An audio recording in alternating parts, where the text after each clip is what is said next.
يا نبي سلام عليك يا رسول سلام عليك.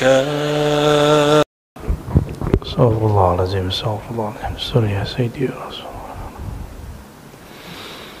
السلام عليكم ورحمة الله وبركاته.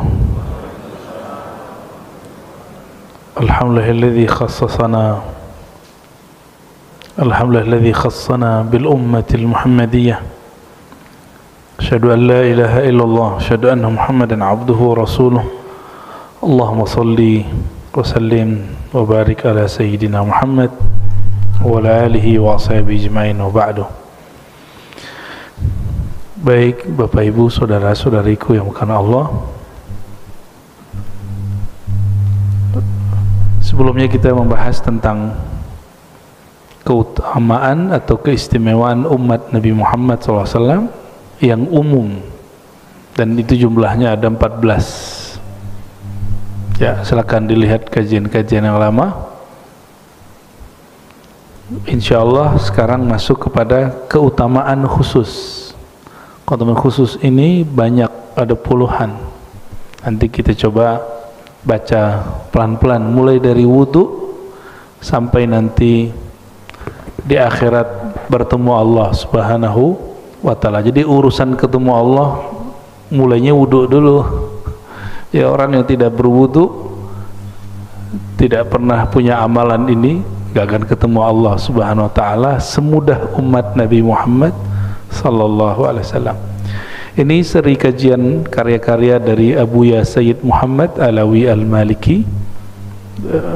Ada beberapa majelis sebenarnya dulu saya pegang 3 kitab, hanya mengajarkan kitab Abu Ya Sayyid Muhammad di 3 majelis. Namun karena satu lain hal, kesibukan dan lain sebagainya, yang masih saya pertahankan di sini. Ya. Karena kiainya, kiai yang nungguin masjidnya, Kiai Abdurrahman, pernah saya kerjain tapi ternyata lolos. Ya, saya batalkan acara tiba-tiba sehari sebelum itu, malamnya datang ke rumah. Ya, datang dengan tahu hati saya nggak enak aja gitu. Nah, jadi untuk ngaji kitab seorang wali, kadang-kadang kita mesti uji juga ketulusannya. Ini serius nggak nih buat pengajiannya? Ya. Ternyata beliau serius, maka saya berapapun yang datang kita lanjutkan kajian. Tempat-tempat yang lain bukan karena masalah itu, tapi waktunya sudah nggak memungkinkan. Ya, masih ada 2 tempat lain yang saya sudah cancel. Ya. Dan kami insya Allah serius, sungguh-sungguh hanya mengkaji karya-karya ulama, karena ulama itu pintu memahami Rasulullah SAW. Ya, kenapa nggak langsung saja baca Quran? Ya, Quran itu kalau nggak ulama yang salin nggak nyampe ke kita. Maka untuk membaca Al-Quran mesti baca karya ulama yang berkait dengan Al-Quran. Kenapa nggak langsung saja kepada tafsir? Tafsir itu hanya salah satu makna daripada yang ditulis, yang ditangkap oleh si penafsir saat dia menulis. Padahal pemahaman tafsir itu ada di banyak kitab. Al-Quran itu jika berbicara hukum, ilmu yang lahir dari sana namanya hukum fikih, ilmu fikih. Maka kitab-kitab fikih itu kitab Quran, kitab penjelas Quran. Jika berkaitan dengan ilmu akidah, ilmu-ilmu ketuhanan, kita sebut usuluddin. Nanti ada lagi ayat-ayat yang berkaitan dengan akhlak, etika, atau kemakrifatan, atau cara mensucikan jiwa, disebut dengan tasawuf. Maka ajaran tasawuf, kitab-kitab tasawuf itu juga tafsir terhadap Al-Quran. Ya. Jadi kalau anak-anak muda hari ini yang baru hijrah, kadang-kadang itu mempertanyakan kami, kok pakai kitab-kitab yang bukan kitab Al-Quran?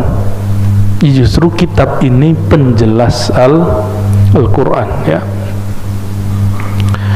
Mari kita baca surah Al-Fatihah untuk baginda Nabi Muhammad SAW. Untuk pengarang kitab ini Abu Said Muhammad dan guru-guru kami yang mempunyai sanad kepada beliau. Jadi jarak saya dengan beliau masih berjarak ada 1 orang, ya. Tapi murid-murid beliau masih banyak hari ini di Indonesia, dan Indonesia mempunyai atba, pengikut Abu Said Muhammad terbanyak di dunia, ya. Untuk mereka semua dan untuk diri kita juga, kita bacakan surah Al-Fatihah. A'udzubillahi minasyaitonir rajim. Bismillahirrahmanirrahim. Shiratal mustaqim, shiratal ladzina an'amta 'alaihim ghairil maghdubi 'alaihim.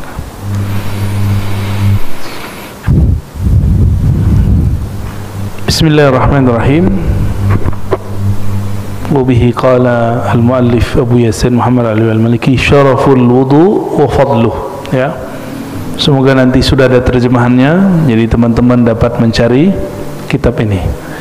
Ini biasanya ini percetakan langsung terjemahin, ya, kita ngomong, ya.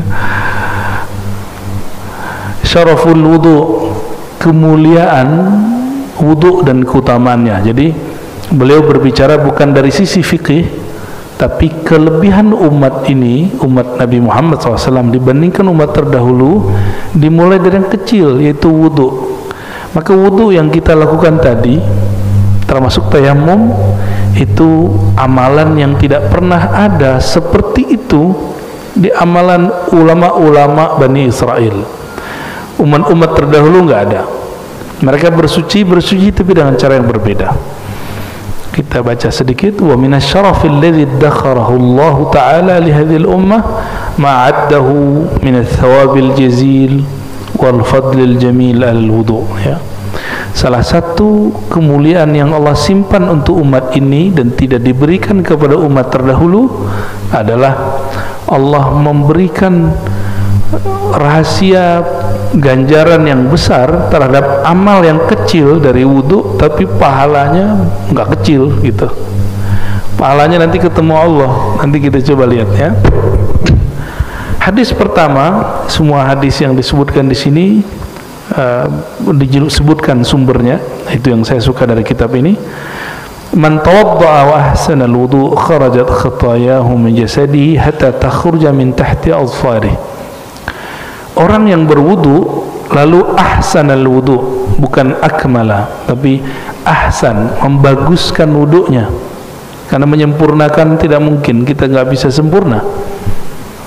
Kharajat khatayahu min jasadi.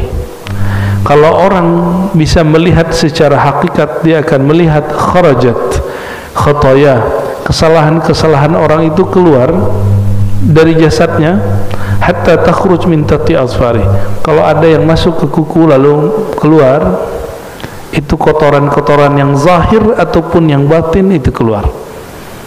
Begitu kata beliau di riwayat Imam Muslim, ya. Lalu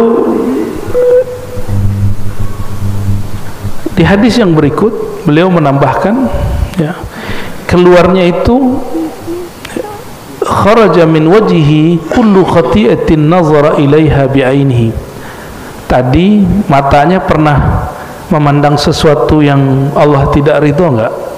Atau kita melihat sesuatu lalu kita merendahkannya, atau kita berprasangka kepadanya, terbersit itu, maka di wajah ini menempel kegelapan. Gelap di sini bukan berarti kulit hitam, bukan. Gelap di sini banyak kok orang kulit hitam wajahnya bercahaya. Dalam bercahaya itu maksudnya kondisinya kayaknya menyenangkan. Nah, kalau hati kita ini gelap, maka cahaya wajah ikut gelap. Cahaya wajah ikut gelap. Maka jangan pernah simpan keburukan apa aja, ya. Coba Bapak Ibu, kenapa kita mesti, saudara-saudariku, kita mau sholat itu wudu dulu? Karena Allah nggak suka ngelihat muka orang yang kotor oleh noda-noda dosa terus menghadap kepada beliau. Nah, Jadi ada amalan tanpa taubat, dosa-dosa kita gugur, itulah wudu. Oleh karenanya seorang mukmin yang menjaga wudu disebut dia fi wajhihi nur, karena wudu itu dari ada makna dhiya, sinar, wajahnya bersinar, ya. Kharaja min wajhihi, keluar dari wajahnya kullu khati'atin, semua yang kesalahan, bukan satu, semua, kullu khati'atin. Kita ngelihat orang nih, gitu ya, itu ngefek ke wajah, ngeremehin orang, nanti nempel di wajah, memori itu nanti akan hancur, hilang. Nazara ilaiha bi'ainihi, yang disebabkan karena dia memandang sesuatu, ma'al ma, keluar akan ikut turun bersama air atau bersama akhir qatril ma, akhir terakhir air yang netes. Begitu juga tangan, begitu juga kaki, ya. Kharajat kullu khati'atin mashatha rijlah ma'al ma'u ma akhir qatril ma hatta yakhruja naqiyan min adz-dzunub. Jadi kalau dimulai dari tangan, wajah, kepala, coba kepala kita ini berapa joroknya otak kita ini, sampai kaki. Lalu Nabi mengatakan hatta yakhruja naqiyan min adz-dzunub, sehingga dia keluar dari tempat berwudu dia juga sudah bersih dari semua dosa. Jadi cukup dengan wudu. Umar terdahulu kalau ada kesalahan itu mesti melakukan hal yang berat-berat dulu, sedangkan kita untuk menghapus semua kesalahan itu cukup dengan berwudu. Kecuali ada hak-hak manusia yang kita ambil, itu tidak cukup dengan wudu, mesti kembalikan haknya. Ngambil sendal orang di masjid, ya balikin dulu sendalnya, nggak ada urusannya dengan wudu, ya. Di riwayat Amr bin Ambasah, ini juga riwayat Imam Muslim, ya, ada kalimat begini, ma minkum rajulun yuqarribu wudu'ahu fayumadminu wa yastanshiku fayantathir illa kharrat khataya wajhi wa fihi wa khayashimihi, ya. Summa idza ghasala wajhahu kama amara Allah illa kharrat khataya wajhi min atrafi lihiyatihi mal ma. Sama dengan tadi, bedanya di belakang ada kalimat fa in huwa qama fa shalla fa hamidallahu wa athna alaihi majjadahu billadhi huwa lahu ahlun farra qalbuhu illa sarafa min khati'ati kaiti yaumin ka yauma waladatuhu ummuh. Jadi mau diampuni seperti baru lahir, nggak mesti nunggu Ramadan. Kelamaan kan, kelamaan tuh ke Ramadan, man shoma ramadhana imanan wa ihtisaban, itu masuk. Tapi ternyata ada amalan yang membuat kita bisa terlahir seperti bayi setiap hari. Apa itu? Berwudu. Kata beliau, tapi ada syaratnya. Dia berwudu dengan sebaik-baiknya, bukan selama-lamanya. Ini bedakan. Banyak yang berwudu lama tapi tidak sempurna. Wudu itu nggak usah lama. Wudu itu airnya nggak usah keluar banyak-banyak, karena yang buang-buang air itu anak-anak atau setan, dua aja, ya. Airnya kenceng terus wudunya lama, naik-naik ke atas udah basah separuh, itu anak-anak yang begitu, ya. Atau yang kedua, temannya syaitan, innal mubadzirina kanu ikhwanas, ya. Orang mubazir itu teman setan, air mubazir itu teman setan. Teman-teman kita di Eropa itu kaget melihat orang Indonesia Jumatan airnya itu gede-gede gitu keluarnya. Nah, itu jangan sampai terjadi. Ini kebetulan negeri kita banyak air. Coba kalau nggak banyak air, dikit pengeluarin. Nabi mengatakan sallallahu alaihi wasallam, iqtasid walau kunta fi nahrin jarin. Hendaklah kamu berhemat meskipun di air yang mengalir, di sungai. Nahrin artinya sungai, sungai yang mengalir. Jadi jangan boros-boros. Ya biasa aja. Sedikit. Saya kalau wudu saya keluarin sedikit. Ya. Coba nanti praktek habis ini wudu, keluarinnya sedikit. Ya. Jadi syaratnya supaya keluar habis wudu ditambah sholat 2 rakaat. Fa in huwa qam atau qaimun fa shalla, jika dia sholat 2 rakaat atau berapa rakaat, fa hamidallah wa athna alaih, lalu dia puji Allah, dia besarkan Allah, billadzi huwa lahu ahlun, sebagaimana mestinya Allah pantas mendapatkan pujian. Wa farraga qalbahu lillah, lalu dia kosongkan hatinya hanya untuk Allah. Jadi kalau ada ajaran agama yang mengatakan kosongkan pikiran, nah itu separuh jalan sudah.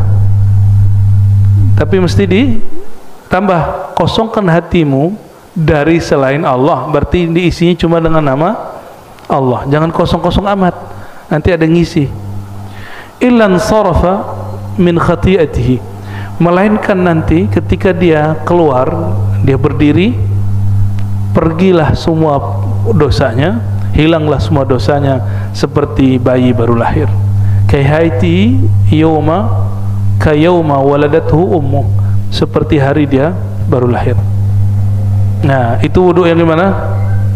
Wudunya selalu ingat Allah, airnya tidak mubazir dan tidak was-was. Nah, jadi wudu itu jangan berulang-ulang yang was-was. Ya. Orang yang was-was, saya sampaikan kepada yang was-was yang wudunya lama, coba amalkan wudu hanya sekali-sekali. Jadi jangan 3 kali. Cobain. Jadi ada teman-teman kita yang seperti itu, kita buat latihan. Kamu hanya boleh berwudu sekali seminggu ini. Jadi dia sekali wajah, sekali tangan. Itu berat bagi dia. Setiap wudu setengah jam. Itu pas masuk masjid udah basah separuh, padahal ini sudah dewasa. Ternyata pernah baca kitab tapi salah faham. Imam Ghazali mengajarkan kalau wudu sampai di tangan baca apa, di wajah baca apa. Itu bukan dibaca begini, itu hanya dimakrifatkan, hanya dimaknakan, bukan kemudian panjang nanti. Itu doanya udah 3 lembar. Kapan selesainya? Ya. Maksud Imam Ghazali nggak begitu, ya. Yang berwudu masih lama, nah, nanti hati-hati. Ada satu syaitan nempel di dirinya. Kalau wudunya masih begitu, masih berulang-ulang was-was. Nanti dia kalau masuk, dia mikir, kayaknya belum sempurna, kayaknya belum.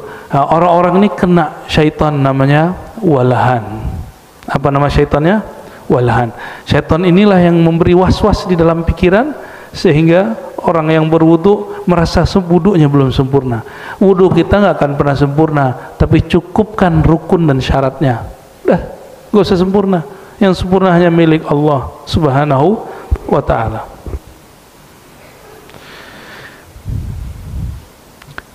Di negeri kita sepertinya tidak terlalu berat wudu subuh, ya, benar ya.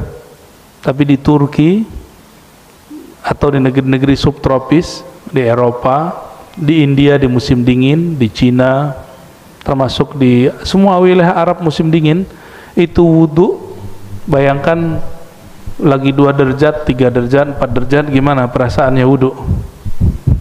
Ya, dinginnya luar biasa. Tapi ternyata kalau mau jadi wali Allah, salah satunya al-wudu alal makarih, ya, annal wudu alal makarih yarfa'ud darajat. Wudu di saat kita nggak senang karena dingin itu bisa mengangkat derajat. Ini yang disebut darajatul walayah, derajat kewalian, ya. Ada satu riwayat hadisnya masyhur, dari hadis inilah nama pusat kajian saya sebut namanya Ribat.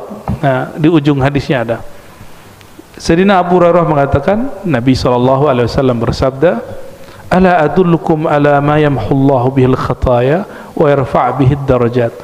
Maukah kamu aku ajarkan sesuatu amalan yang ringan, ya, tetapi Allah menghapus dengannya semua kesalahan-kesalahan dan mengangkat banyak derajat, bukan 1 derajat, ya. Qalu, mereka bertanya, bala ya Rasulullah. Qal isbaghul wudu alal makarih, Isbagh itu artinya memaksimalkan wudu meskipun sedang musim dingin atau sedang badan kurang fit. Ya. Ada nggak orang mati karena wudu? Nggak ada kan? Yang ada seger. Ya. Cuma karena orang Indonesia ini wudunya mesti basah, padahal wudu begini cukup, Pak. Nabi itu kalau dulu wudu itu ada yang megangin. Jadi ada sahabat yang megangin, terus ada yang nampung di bawah. Cukup segini, nggak nyampe. Dapat wajah, dapat tangan, ya, tangan dapat sampai ke kepala, sampai kaki. Ya. Nggak perlu saya tunjukin lah ya, sudah banyak orang nyontohin ini di YouTube ya. Cara berwudu dengan satu gayung gitu banyak. Kalau ada orang ngomongin nggak enak, itu nafsu. Dia berwudu dengan nafsunya, bukan berwudu dengan kalbunya. Dan di hadis Nabi, hadis Imam Tirmizi dikatakan, la wudu'a liman lam yadhkur ismallahi alaih. Tidak sempurna wudu seseorang jika dia wudu tidak ingat kepada Allah Subhanahu wa ta'ala. Lalu yang pertama tadi apa? Memaksimalkan, membaguskan wudu meskipun kita lagi nggak senang kena air. Nah, ibu-ibu nih, mohon maaf, paling males kalau malam-malam tuh mandi wajib, ya nggak? Coba tanya bapak-bapaknya, kayaknya benar deh ya. Kalau yang jomblo belum paham tuh ya. Padahal sudah ada air hangat, ya, mandi wajib, hampir sama lah kira-kira. Wa qasratul khuta ilal masajid. Langkah yang banyak ke masjid. Masajid bukan satu masjid, ke masjid-masjid. Ya, maka saya kalau jalan, Bapak Ibu, niat saya pergi ke masjid. Saya kalau keluar rumah, biasanya niatnya mau pergi ke masjid. Hatta misalnya saya mau ke gunung nih, mau hiking, tapi niat saya mau ke masjid. Ntar di sana kalau ada apa, kita buat musola kecil kayak, atau kita numpang sholat di surau, di langgar gitu ya. Ada sebuah hadis, wa ju'ilat liyal ardu masajida. Allah jadikan bagiku hamparan bumi sebagai masjid-masjid. Coba sekarang kalau keluar rumah niatnya apa? Ke masjid. Sempat nggak maksiat ntar? Nggak sempat mikir malah ya. Wantizarus shalah ba'da shalah. Amalan ini yang jarang hari ini diamalkan orang, kecuali diisi dengan sesuatu. Harus ada asbabnya, pengajian kah atau apakah gitu. Intizarus shalah, menunggu sholat setelah sholat. Habis maghrib nunggu isya. Kalau nggak ada pengajian pasti bubar. Untung ada pengajian. Coba lakukan nunggu sholat isya tapi tidak ada pengajian, bisa nggak? Di masjid wiridan, baca Quran kah? Bosan Quran tuh nggak pantas ngomong. Cukup kita katakan lagi kurang nyambung dengan bacaan Quran, sholat 2 rakaat. Mulai capek sholat 2 rakaat, zikir gitu. Makanya ada zikir kolbu, ada zikir hati, ada wirid asas, ada ratibul attas, ratibul haddad, ada hizib. Itu sebenarnya pilihan-pilihan menu supaya kita mau duduk. Saya pernah berkunjung di salah satu negeri di Eropa. Itu orang-orang ngumpul hanya di rumah-rumah kecil, lalu zikir 4 jam dan nggak kepikiran buang air sama sekali, nggak kepikiran mau keluar sama sekali. 4 jam, mulai dari jam 6 sampai jam 10. Karena di sana jam 6 tuh baru habis asar, jam 10 itu masih terang, 10 malam tuh masih terang, baru kemudian maghrib dan kami berbuka. Jam 6, jam 10, berapa jam? Nggak pindah-pindah. Mereka baca Yasin 3 kali, baca Al-Kahfi sekali, baca Ar-Rahman, Al-Mulk, lalu zikir ini 1000, ini 1000, terus gak berhenti-berhenti, sholawat sekian ribu, 4 jam, dan gak ada yang batal wudhu sama sekali ya. Kalau orang Indonesia nggak tahu deh ya, udah lihat jam, lama bener di zikirnya.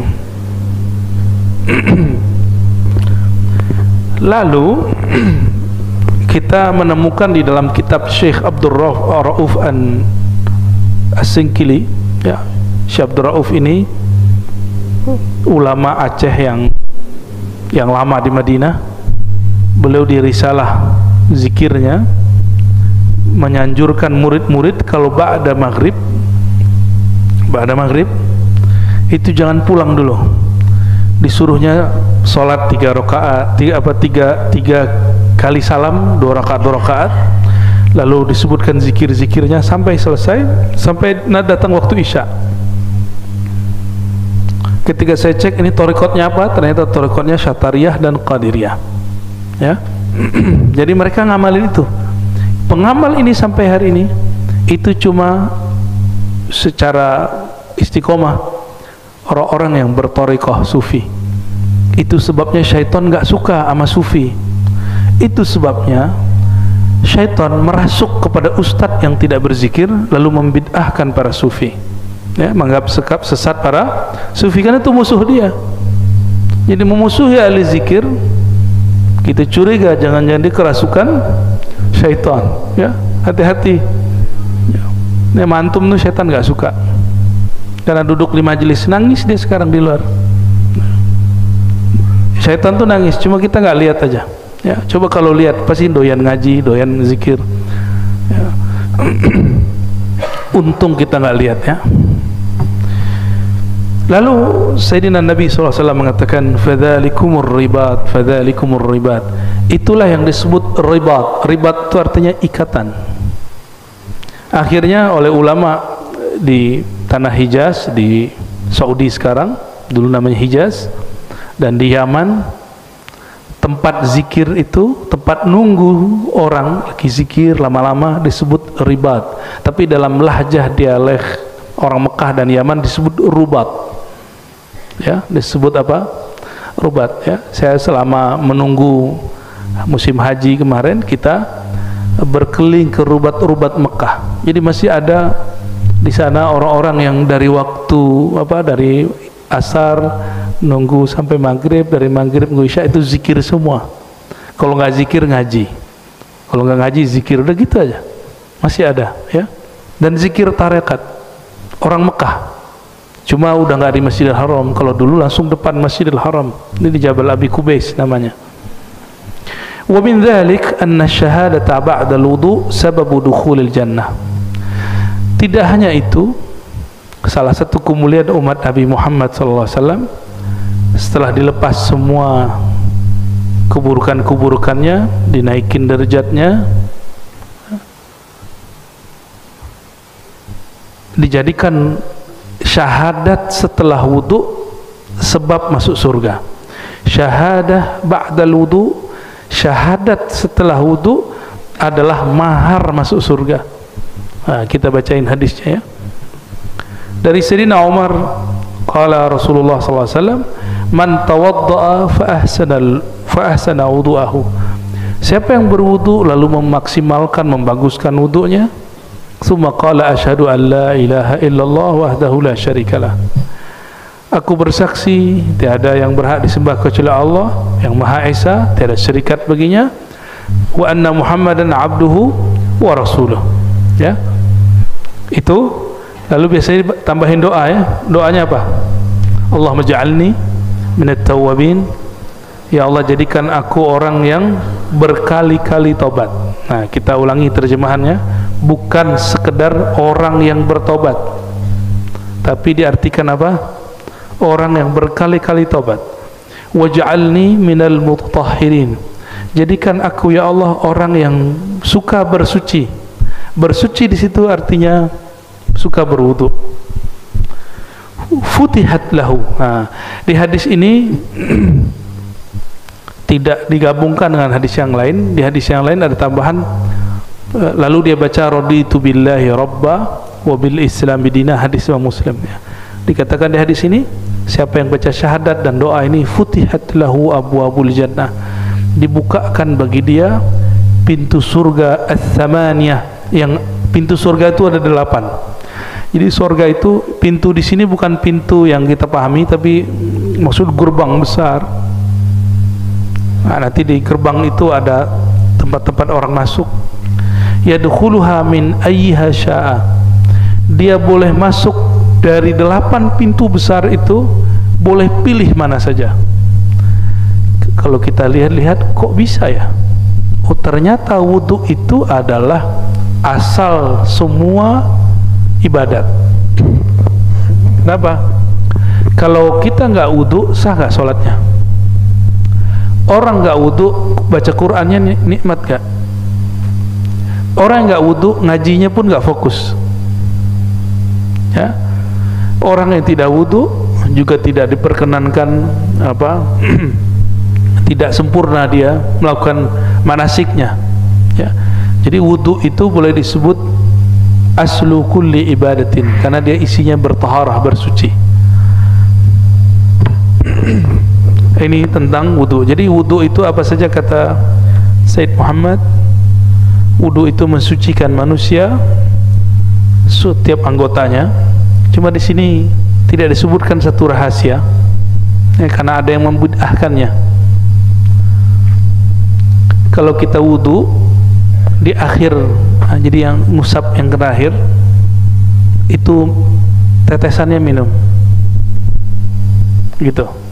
Nah, dan ini dijadikan sebagai amalan oleh Sidi Ahmad bin Idris al-Idrisi, seorang ahli hadis dan juga seorang ahli zikir di abad keberapa tuh ya, 1800 itu berarti abad 19 ya. Beliau mengajarkan salah satu cara untuk mengurangi porsi syaitan dalam diri. Bahkan kata sahabat saya yang dia Allah kasyafkan rahasia wudu, kata beliau, saya gak usah sebut namanya, orang yang melakukan amal ini Allah bakar syaitan dari dalam dirinya. Wallahu a'lam bishawab. Mungkin saja ya. Nanti dicobain Pak. Kalau wudu, usapan yang ketiga jangan pertama. Kan yang pertama yang keluar apa? Kotoran, dosa. Yang ketiga itu sudah cahaya. Jadi yang ketiga terakhirnya baru di sisa aja di sini. Gitu. Gak usah kemudian diambil. Enggak. Itu namanya minum air keran. Ya, yang bekas wudu kita itu sudah cahaya Allah yang masuk. Cahaya itu kalau masuk, kata masyayikh kita, ini bisa mengurangi syaitan dalam diri. Was-was nanti hilang sendiri. Ya, jadi obat orang was-was wudu itu air wudunya sendiri. Ya, kenapa yang ketiga? Kalau Rasulullah SAW mulai dari awal wudu sampai akhir itu diperebutkan sahabat Nabi. Karena Nabi itu wudu nggak banyak, air segini aja. Air segini yang netes ke bawah ditampung oleh mereka. Jadi sahabat Nabi itu kalau Nabi wudu udah begini. Kita mungkin hidup zaman sekarang kalau nggak benar cara membaca hadis, nggak benar baca akidah, sok-sok ahli tauhid seperti yang muncul hari ini, mungkin kita bilang ini Muhammad nih musyrik, sahabat-sahabat Muhammad musyrik, nggak jadi ikut Muhammad, pasti gitu. Nanti antum akan begitu kalau ketemu Imam Mahdi. Masa Mahdi begini gitu. Ya, seperti itulah Abu Jahal, Abu Lahab. Ya, dia lihat kok gini amat ya umat Nabi Muhammad ini kepada Nabi Muhammad. Ya, nggak terima mereka nggak terima.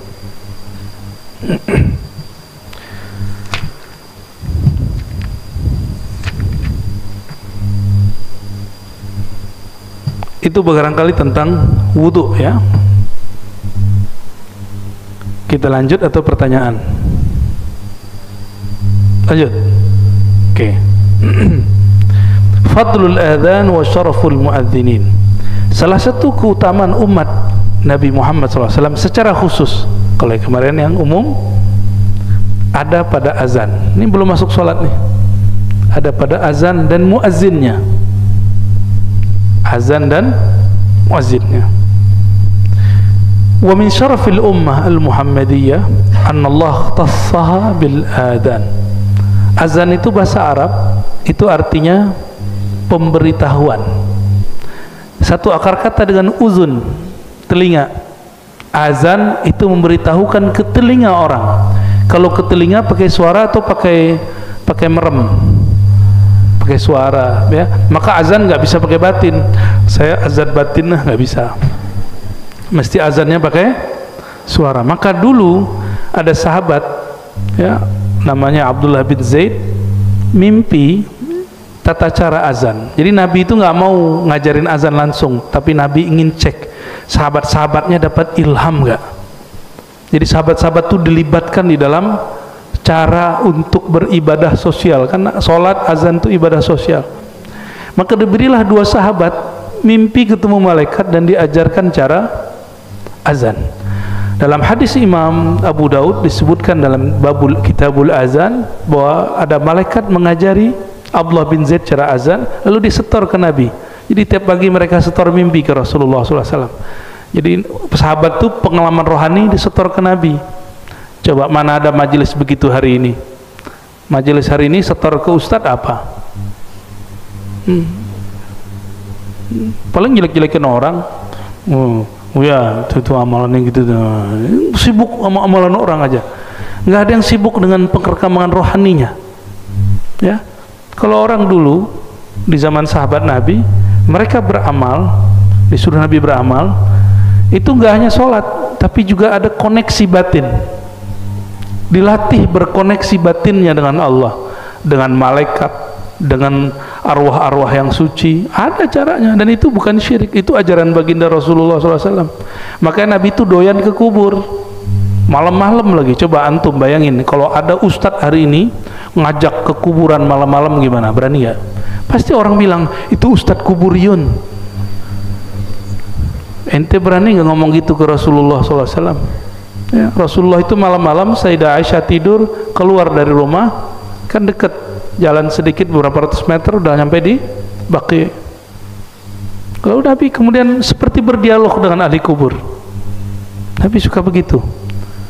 Nah, itu disebut dengan berkoneksi dengan kubur. Maka Nabi mengeluarkan satu kalimat, zurul qubur fa innaha tudzakkirul maut. Ziarahilah kubur karena dia bisa memutus cinta kamu dari dunia, yaitu mengingat kematian. Orang semakin dia cinta dunia, semakin gelap cahaya wajahnya. Mau dia sudah belajar zikir sekian ribu tahun, itu iblis. Iblis 18.000 tahun dia belajar zikir, latihan zikir, gelap wajahnya. Sampai hari ini wajah iblis itu gelap, padahal sudah pernah berzikir 18.000 tahun. Maka jangan andalkan wirid-wirid kita. Yang kita andalkan adalah ma'rifat kepada Allah, ma'rifat kepada Sayyidina Nabi SAW. Dan ma'rifat itu kalau nambah pasti tambah merendah, bukan tambah meninggi. Ya, bukan merendah tapi meninggi.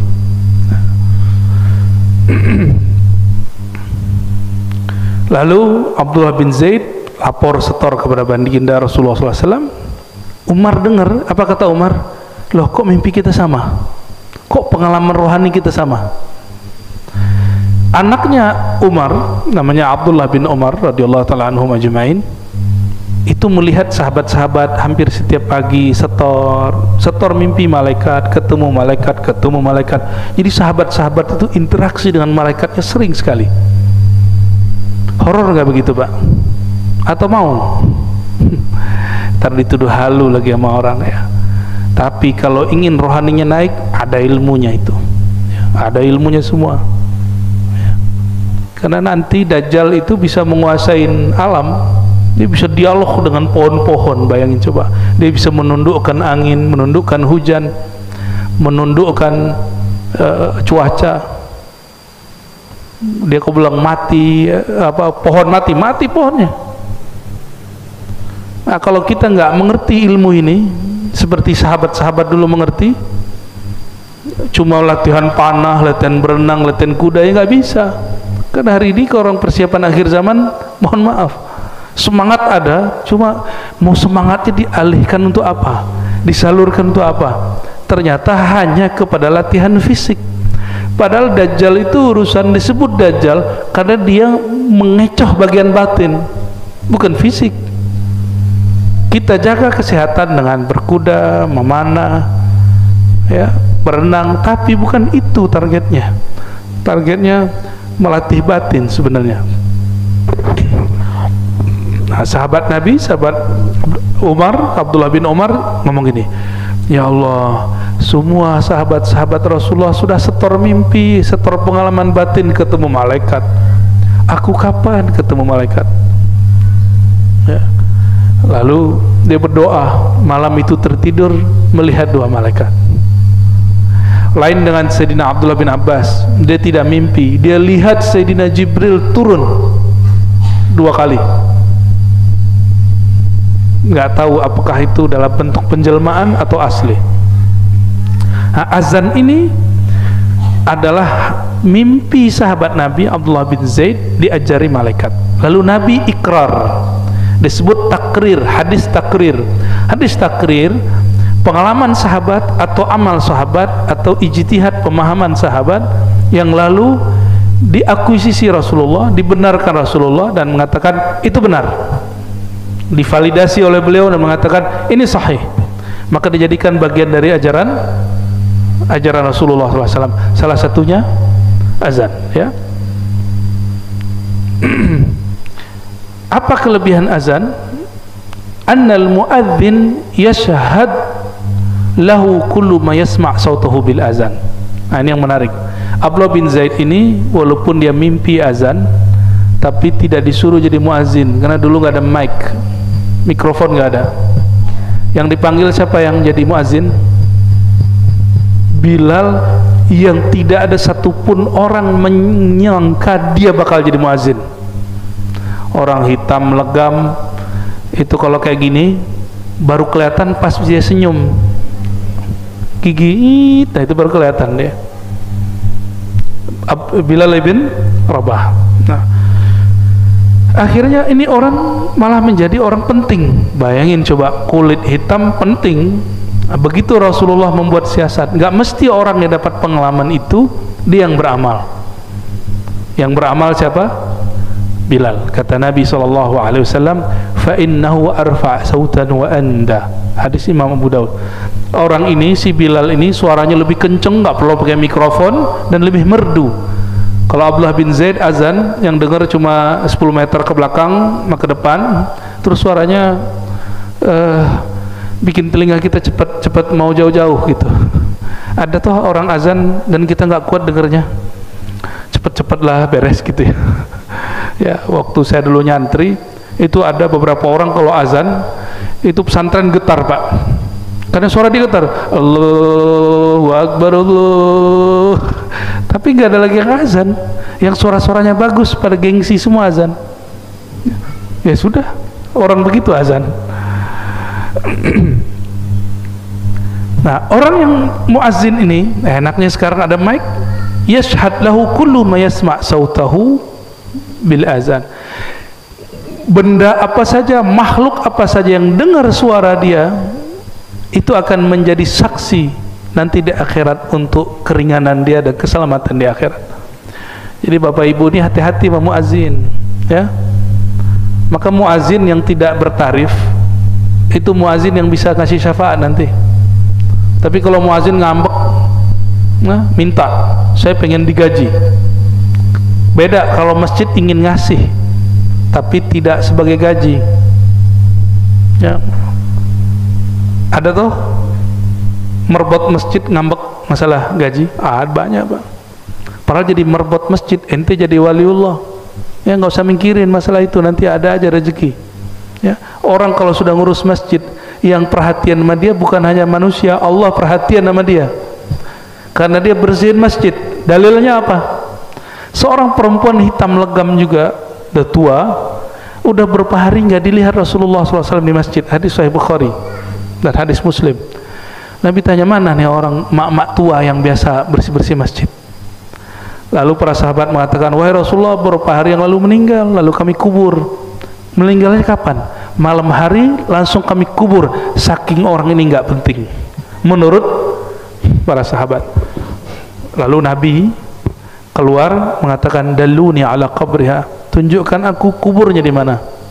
Sahabat bingung, kok sepenting apa orang ini? Lalu Nabi sholat qadha, namanya qadha jenazah. Jadi sholat jenazah itu nggak mesti di Masjid bisa di rumah, bisa udah dikubur lalu kita sholat, kan nggak pakai ruku, maka boleh sholat qada jenazah dikubur. Tapi kalau ada ruku baru makruh sholat dikubur, ya. Maka Nabi sholat dikubur, sholat jenazah qadaan, dan beliau mengajarkan kepada sahabat bahwa kalau ada orang ngurusin masjid, mungkin kamu nggak perhatikan dia, tapi kekasih Allah, orang nomor satu di alam semesta, perhatiin dia. Berarti orang penting atau bukan? Cuma fisiknya jelek tapi batinnya indah. Ya, untuk apa badan bagus tapi nggak mau memperhatikan masjid Allah? Ya, dulu masjid itu tidak hanya tempat sholat, tapi tempat ngaji begini. Ya, pesantren itu sebenarnya masjid semua itu tempat. Cuma pesantren kan sudah enak, sudah berbayar, ya. Kalau masjid nggak ada orang yang memperhatikan, ya nggak jalan, ya. Maka mohon, ya, berbaiklah kepada muazin, pada imam-imam, ya, supaya imam-imam dan muazin itu nggak perlu riya, ya, nggak perlu mensudes-sudeskan suaranya supaya orang cari perhatian dia, ya.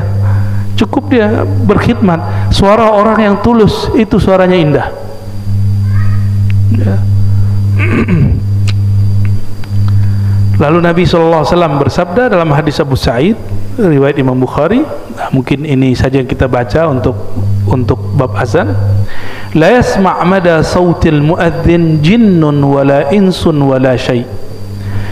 Tidaklah mendengar mada, ya, sejauh mana suara muazzin itu sampai, tidaklah sampai suara itu kepada jin. Oh, jin bisa dengar, ya, apalagi ins, manusia, ataupun syai', benda yang kita anggap benda mati. Illa yashhad lahu yaumal qiyamah, kecuali semuanya menjadi saksi dia pada hari kiamat. Semua orang ngomong, wahai Rasulullah, itu orang dulu ngajak kami sholat tapi kami nggak datang. Annahu yashhad lahu kullu ratbin wa yabisin. Di riwayat lain, di riwayat Abu Daud ditambahkan, bahkan jika ada pohon-pohon, kalau dulu kurma yang kering atau basah pun, atau daun kering, daun basah pun, semuanya menjadi saksi bahwa orang ini pernah azan bersyahadat kepada Allah SWT. Dan itu nanti di akhirat yang mahal itu, siapakah saksi kita kalau kita bersyahadat? Jadi ada orang yang saksinya adalah dirinya sendiri, maka Allah minta kamu cari persaksian, siapa yang menyaksikan kamu dulu bersyahadat. Lalu ada yang kayak muazin, semua benda, tapi ahli tauhid yang level tinggi, nanti dia jawab, ya Allah, saksiku bersyahadat adalah engkau sendiri. Syahidallahu annahu la ilaha illa huwa wal malaikatu wa ulul ilm qa'iman bil qisti la ilaha illa huwal azizul hakim, ya. Berdasarkan ini maka disebutkan di ujung hadis, ya, lau ya'lamun nas ma fid nida. Ini kekhususan umat Nabi Muhammad SAW. Seandainya orang tahu rahasia azan, wasafil awal, dan saf pertama, summa lam yajidu, lalu mereka nggak dapat. Jadi mereka mau azan tapi udah ada yang azan, mau dapat saf pertama tapi sudah ada yang duduk. Illas ayastahimu lastahamu alaih. Kalau boleh mereka pasang saham dulu sebelumnya, gitu, untuk bisa duduk di bayar dulu. Mereka mau bayar, begitu. Oleh karena itu Bapak Ibu yang dimuliakan Allah, atau boleh diartikan yastahimu itu undinya, diundi. Salah satu kelebihan umat ini yang tidak ada pada umat yang lain adalah azan, ya. Bahkan azan ini rahasianya banyak. Kalau ada orang diganggu oleh makhluk-makhluk gak jelas yang gak tampak, kita gak punya ilmunya, azanin telinga dia. Jika benar itu jahat, pasti pergi. Tapi kalau itu penyakit jiwa, bawa aja ke rumah sakit, gak akan berubah-ubah. Tapi jika ada memang, karena jin ini bisa mengalir pada darah, diazanin pasti disembuh. Tapi kalau orang stres bisa nggak? Ya, jadi ada orang kesurupan karena stres, ada kesurupan karena gangguan makhluk halus. Kalau karena stres itu nggak akan bisa diruqyah, paling diulang lagi bacaan kita semua, ya, kita bacain kursi, dibacain kursi juga, ya. Tapi kalau kesurupan karena gangguan jin, itu diazanin minimal pas azan dia berhenti. Nah, namun pengalaman kami melihat orang kesurupan kebanyakan karena stres, kebanyakan ya. Wallahu a'lam bishawab. Semoga ini diberkahi Allah SWT. Ada pertanyaan? Apa cukup? Cukup ya? Oke, ada satu. Silakan.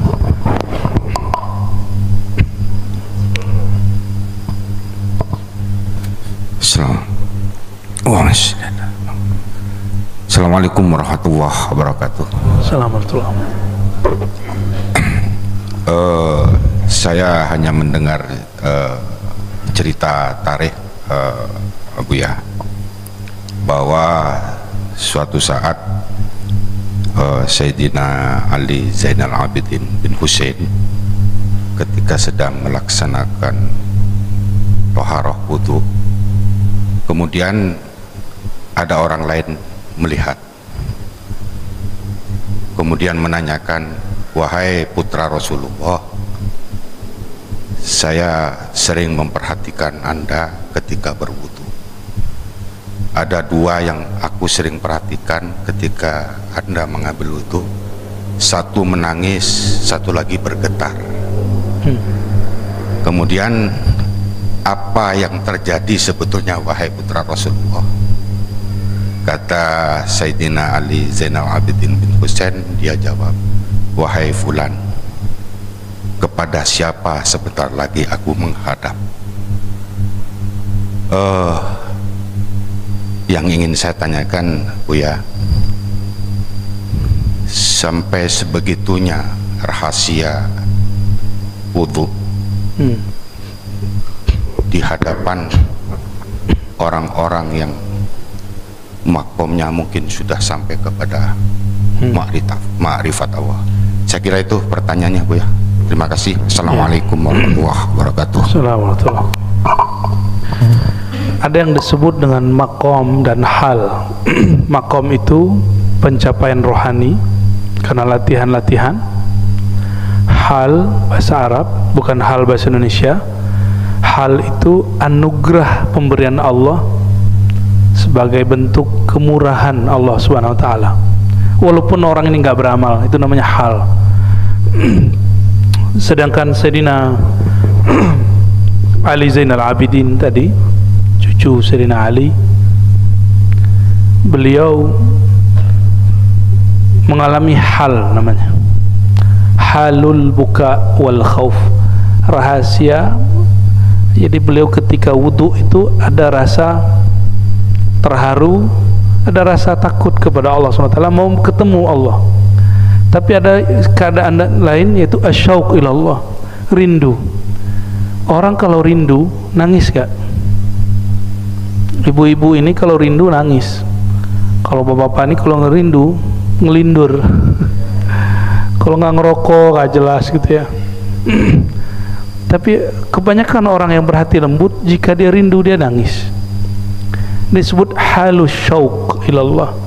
Orang ini rindu ketemu Allah. Berarti orang ini makom sholatnya sudah makom ihsan. Sholatnya betul-betul ketemu dengan Allah. Dan itu nggak bisa dibuat-buat, mesti dilatih. Dimulai dari latihan tobat, lalu latihan zikir. Nanti akan diberi rasa itu. Alhamdulillah kami sering juga mengalami hal itu, ya. Tapi nggak sesering dulu, ya. Kalau sekarang halnya lain lagi. Kalau dulu saya mau wudu, mau sholat itu sama. Jadi itu bukan amalan orang dulu. Hal ini anugerah yang Allah berikan ke siapapun dan di masa apapun. Karena mau ketemu sang kekasih. Jadi bagi orang-orang yang sudah kenal Allah, Allah itu bukan tukang ancam. Allah itu yang dirasakan adalah zat yang maha pengasih, penyayang, zat yang maha memperhatikan, zat yang maha baik sekali. Sehingga kerinduan, cinta kepada dia itu nggak tertahankan sama sekali. Itu sebabnya baginda Nabi SAW kalau sholatnya lama, dan itu sholatnya terisak-isak, orang nangis gitu. Secara fikih, ulama fikih kan lucu. Ulama fikih ini nggak semua dapat rasa ini, ngeluarin hukum bab mengenai bahwa terisak-isak tidak membatalkan sholat. Nah, ini lucunya ahli fikih sebagian, kayak gitu nggak usah dikeluarin hukumnya, ya. Tapi saya baca kitab fikih, bagi saya lucu, ya. Ini bukan untuk dihukumkan, ini bab tentang rohani. Ya, mungkin ada orang ketawa kan batal Pak sholatnya. Kalau senyum enggak? Kenapa? Ada orang senyum lagi sholat yang dia lihat alam lain. Gitu.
Agak pluralis. Anaknya namanya Muhammad Maksum, itu ngamalin sunnah Pak. Ngamalin sunnah itu mulai dari bangun tidur sampai tidur lagi. Tidurnya pun menyesuaikan diri dengan sunnah. Suatu kali dia gak pernah tinggal sholat jamaah, masuk masjid lupa kaki kirinya dahulu. Ketika melangkah kedua ketiga, dia lihat kakinya, kenapa kaki kiriku langsung masuk ke masjid Baitullah? Maka dia tersan 3 hari 3 malam gak bangun-bangun. Orang dulu begitu. Adakah hal itu sekarang? Masih ada. Cuma itu biasanya baru dizohirkan kalau orangnya meninggal. Maulana Muhammad Maksum baru dikisahkan itu setelah dia wafat. Wafat baru ditulis manaqibnya, ya. Jadi hal-hal begitu ada memang, ya. Dan itu tinggal dibuat. Mereka memang ahli ma'rifatullah, kenal kepada Allah. Kenal kepada Allah bukan masalah jumlah sholatnya banyak, tapi memang kolbunya, ruhnya mengetahui sifat-sifat Allah subhanahu wa ta'ala. Barangkali itu Bapak Ibu, udah jam 9, ya. Kami mohon izin, semoga kajian ini Allah berkahi. Bapak Ibu yang hadir ikut mendapatkan kemuliaan yang ditulis di dalam kitab ini. Amin ya rabbal alamin. Kita tutup dengan kafar majlis. Subhanakallahumma wa bihamdika asyhadu an la ilaha illa anta astaghfiruka wa atubu ilaik. Wa sallallahu ala sayyidina Muhammad. Assalamualaikum warahmatullahi wabarakatuh. يا حبيب سلام عليك صلوات الله عليك